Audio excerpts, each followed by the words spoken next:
दुनिया के महान वैज्ञानिकों में से एक न्यूटन ने यह नियम दिया था एक्शन एंड रिएक्शन का, यानी हर क्रिया की एक प्रतिक्रिया जरूर होती है।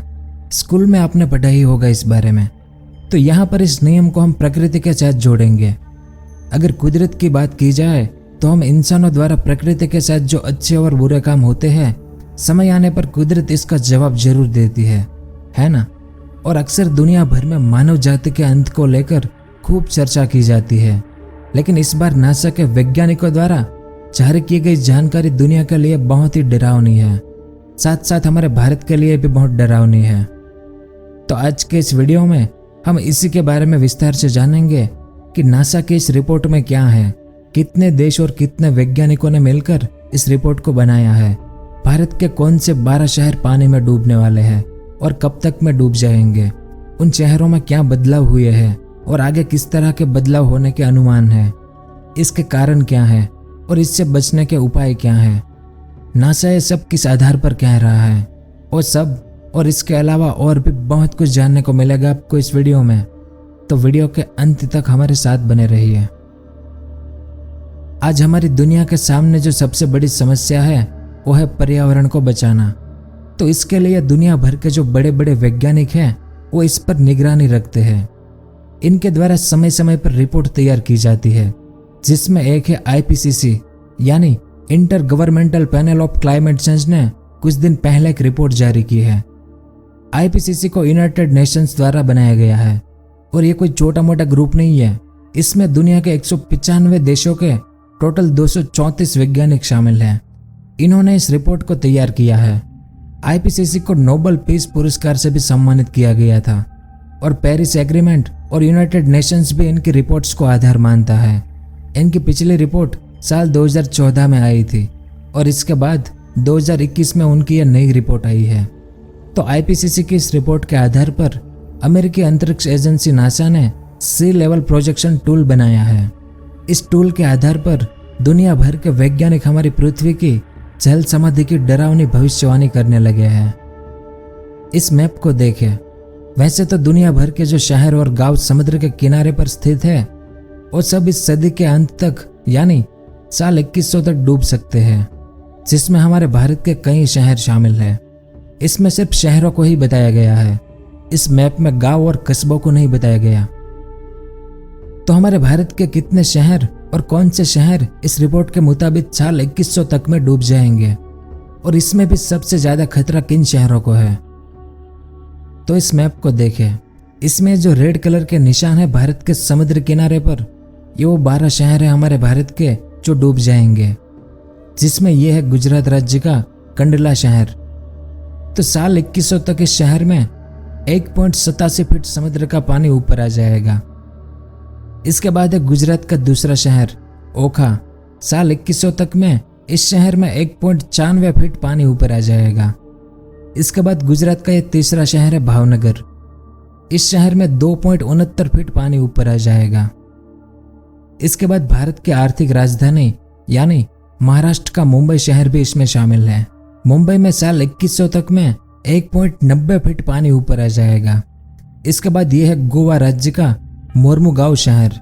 इसमें भी सदी के अंत तक 2.06 फीट समुद्र का पानी ऊपर आ जाएगा। इसके बाद कर्नाटका राज्य का है मैंगलोर शहर, जिसमें 1.87 फीट पानी ऊपर आ जाएगा। इसके बाद केरला राज्य का एक कोच्चि शहर, जिसमें सदी के अंत तक 2.32 फीट पानी ऊपर आ जाएगा।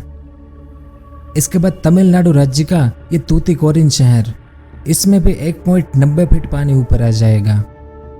इसके बाद तमिलनाडु का दूसरा शहर चेन्नई, इसमें भी 1.87 फीट पानी ऊपर उठने का अनुमान है। इसके बाद भारत के आंध्र प्रदेश राज्य का यह विशाखापट्टनम शहर, इसमें 1.77 फीट पानी ऊपर उठने का अनुमान है। उसके बाद ओडिशा राज्य का यह पारादीप शहर, जिसमें भी 1.90 फीट पानी ऊपर उठ सकता है।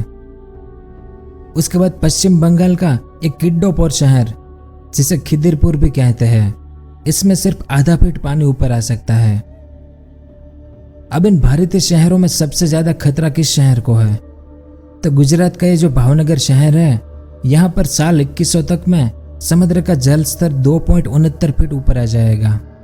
और इस भावनगर शहर में पिछले साल समुद्र का जल स्तर 3.54 इंच ऊपर उठा था। मतलब अभी से भावनगर शहर में पानी ऊपर उठना शुरू हो चुका है। इसके बाद केरला का यह कोच्चि शहर, यहाँ समुद्र का पानी 2.32 फीट ऊपर आ जाएगा, जो पिछले साल यानी 2020 में 2.36 इंच ऊपर उठा था। और गोवा का यह मोर्मुगाओ शहर में समुद्री जल स्तर 2.06 फीट ऊपर तक बढ़ जाएगा, जो कि पिछले साल 1.94 इंच ऊपर उठा था। अब हमारे भारत के लिए परेशानी की बात यह है कि इन सभी तटीय इलाकों के शहरों में कहीं कहीं ऐसे शहर हैं जो भारत के प्रमुख बंदरगाह है। यहाँ पर मुख्य तौर पर मछलियों और तेल का कारोबार होता है। ऐसे में समुद्री जल स्तर बढ़ने से भारतीय आर्थिक व्यवस्था को भी बहुत बड़ा नुकसान होगा।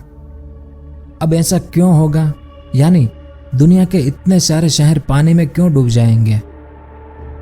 तो इस रिपोर्ट में साफ तौर पर कहा गया है कि इस सदी के अंत तक यानी साल 2100 तक दुनिया को प्रचंड गर्मी का सामना करना पड़ेगा, क्योंकि अगर हम इंसानों ने अपनी हरकतें नहीं सुधारी, यानी अगर इस दौरान कार्बन उत्सर्जन और प्रदूषण को नहीं रोका गया, तो हमारी धरती पर 4.4 डिग्री सेल्सियस तापमान का इजाफा हो सकता है।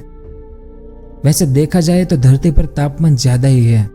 अभी कुछ महीनों पहले ही कनाडा में आई हीट वेव से कई लोग मारे गए थे। इसी कारण तो दुनिया का सबसे बड़ा वर्षावन अमेज़न कई महीनों तक जलता रहा था। फिर ऑस्ट्रेलिया में जो आग लगी थी उनके जंगलों में, उसमें भी 1 अरब जीव मारे गए थे।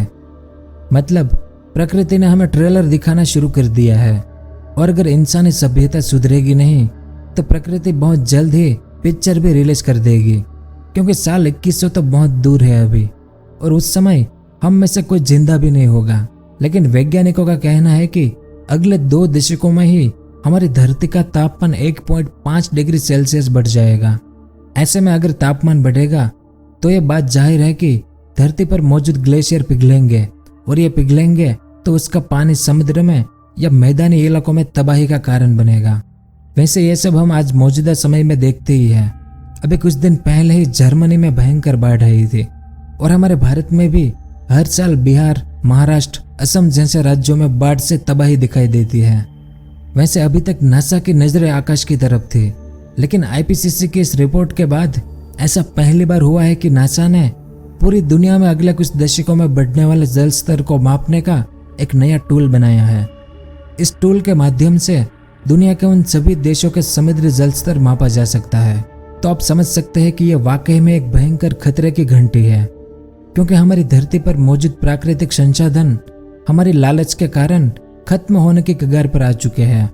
अगर इन प्राकृतिक संसाधनों को बचाने और सहेजने के लिए अभी से कड़े कदम नहीं उठाए गए तो आने वाले कुछ सालों में इसके भयानक परिणाम देखने को मिलेंगे। जंगल से लेकर पिघल रहे ग्लेशियर तक धरती पर मौजूद कुछ ऐसे प्राकृतिक स्रोत हैं जो पर्यावरण के संतुलन को बनाए रखते हैं।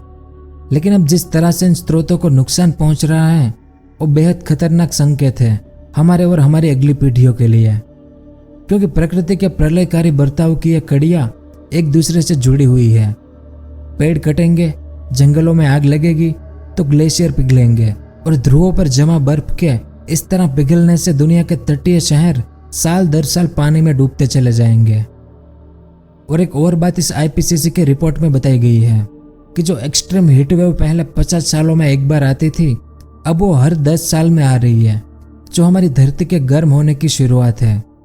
अगर समय रहते इंसान ने प्रकृति के इस धीरे धीरे होते विनाश पर लगाम नहीं लगाई तो साफ है कि कई द्वीप डूब चुके हैं अब तक, और कई अन्य द्वीपों को समुद्र अपनी लहरों में निगल जाएगा। क्योंकि इस बदलते हालात के लिए इस रिपोर्ट में साफ तौर पर हम मानव जाति को ही जिम्मेदार ठहराया गया है, और जलवायु परिवर्तन को मानवता के लिए कोड रेड फॉर ह्यूमैनिटी करार दिया गया है।